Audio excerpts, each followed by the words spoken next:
धर्मनिरपेक्ष होने का मतलब ये नहीं हो जाता कि मैं अपना धर्म छोड़ दूंगा।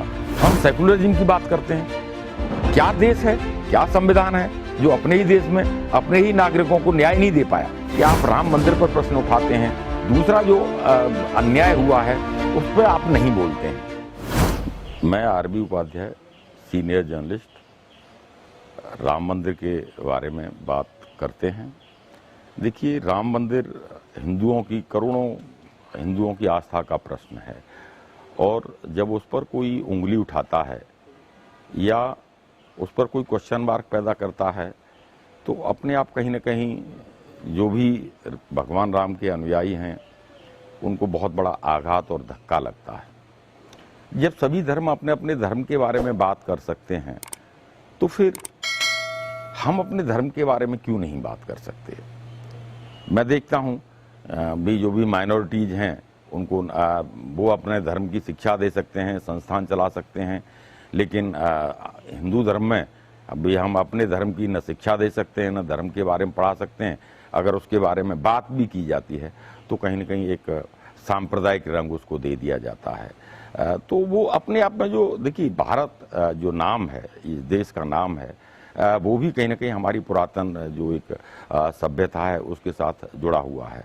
और उसके साथ जब हम देखते हैं कि हम धर्मनिरपेक्ष हैं, धर्मनिरपेक्ष होने का मतलब ये नहीं हो जाता कि मैं अपना धर्म छोड़ दूंगा, या तो ये कि सबके साथ समानता हो, लेकिन समानता कहीं देखने को मिलती है। आप देखेंगे एक वर्ग विशेष को पूरा एक प्रोत्साहन और कहीं ना कहीं पूरा बर्दस्त मिला हुआ हो, और वहाँ फिर दमन, भी हिंदू धर्म है उसको आप दबाएंगे कि भी उसकी बात करना भी एक बेईमानी हो जाएगा, तो ये गले नहीं उतरता है। और उसी का परिणाम है, आप देखेंगे कि जो हिंदू धर्म के अनुयायी हैं वो बहुत उद्वेलित, और उसी का परिणाम आप सत्ता परिवर्तन के रूप में देखा होगा कि भी हिंदुत्व की बात कोई नहीं करता था, बाकी सब बात करते थे और हिंदुत्व की बात। लेकिन पहली बार ऐसा हुआ देश में कि भी हिंदुत्व की एक पहचान और हिंदुत्व के बारे में भी बहुत सारी बातें भी सामने आईं। भी इतिहास लिखा गया, इतिहास को तोड़ा गया, मरोड़ा गया। भी कितना जुर्म एक्चुअल में इस सभ्यता के ऊपर, हिंदुत्व के ऊपर हुआ है, हिंदू धर्म के ऊपर हुआ है, ये किसी से छुपा नहीं है। भी यहाँ जो भी आक्रमणकारी आए या विदेशी लोग आए, उन्होंने भी इस्लाम के प्रचार प्रसार के लिए बहुत सारे मंदिरों को तोड़ा है, और इसमें दो राय नहीं है। आप चले जाइए, मथुरा चले जाइए, भी आप कृष्ण जन्मभूमि के बराबर में मस्जिद आपको मिल जाएगी। जहाँ जहाँ भी बहुत सारी जगह आप देखें, सोमनाथ का मंदिर कितनी बार तोड़ा गया, क्यों तोड़ा गया? जबकि आप देखेंगे कि भी हिंदू भी राजा महाराजा जो हुए उस पीरियड में उन्होंने किसी मस्जिद को या किसी दूसरे मजहब को कहीं कोई नुकसान नहीं पहुंचाया। तो ये जो पूरा एक इस्लाम फोबिया जो क्रिएट हुआ, और देखेंगे, मैं तो ये भी कहूँगा कि आज अगर आतंकवाद दुनिया में है तो उसकी जड़ में भी कहीं ना कहीं एक धर्म विशेष है, और उस धर्म विशेष की वजह से पूरी दुनिया मतलब कहीं कहीं बहुत बुरी तरीके से प्रभावित हो चुकी है। और उसी का परिणाम है कि भी आतंक का पर्याय कहीं ना कहीं इस्लाम आज ये सबके दिमाग में। तो हिंदू मुस्लिम का जो ध्रुवीकरण है वो इसीलिए हुआ कि भी हिंदुओं पर अत्याचार बहुत हुआ है। अत्याचार उसने बर्दाश्त किया एक लिमिट तक। आगे आज भी जब आज़ादी के बाद भी ये सब चीज़ें नहीं सुधरी तो कहीं ना कहीं उसको भी लगने लगा कि भी हम कब तक ये सब कुछ बर्दाश्त करते रहेंगे।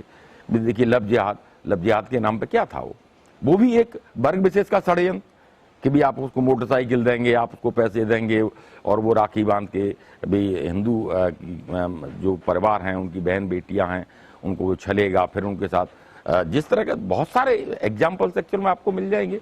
लेकिन आप उसे मुंह मोड़ते हैं, आप उसकी बात नहीं करते। आप उसकी बात करेंगे तो फिर सांप्रदायिक हो जाएंगे, फिर आप बंटवारे की बात करेंगे, तो कहाँ है? अगर आप निष्पक्ष हैं तो निष्पक्ष रहिए, लेकिन निष्पक्षता नजर नहीं आती।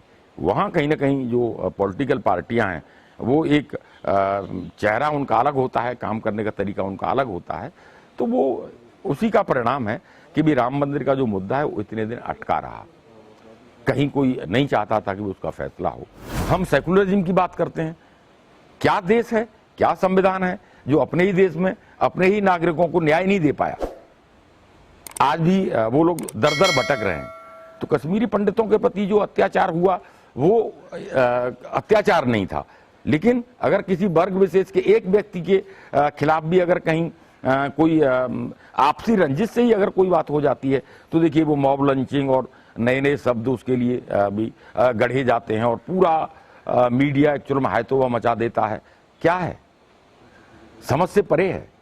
एक तरफ वो कश्मीरी पंडितों का अधिकार की उन्हें कोई चिंता या कोई बात नहीं करता है, दूसरी तरफ व्यक्ति विशेष, एक तरफ पूरा एक संप्रदाय है, एक तरफ किसी अगर एक व्यक्ति के थ्रू भी ओवैसी की जो ब्रदर है उनका तो यहां तक आता है कि भी पुलिस और ये फोर्स हटा लीजिए, 10 मिनट दे दीजिए, यानी मेरे घर में रह के मुझे ही आप धमकी दे रहे हैं। क्या कहना चाहते हैं आप? तो हिंदू को ये सब चीजें कहीं ना कहीं एक ध्रुवीकरण में सहायक हुई, जब उन्होंने देखा कि वर्ग विशेष आज तक प्रताड़ित करता रहा है और आज भी जो उसके लीडरान हैं वो ये कहते हैं कि 15 मिनट पुलिस प्रशासन हटा दो फिर हम देखते हैं।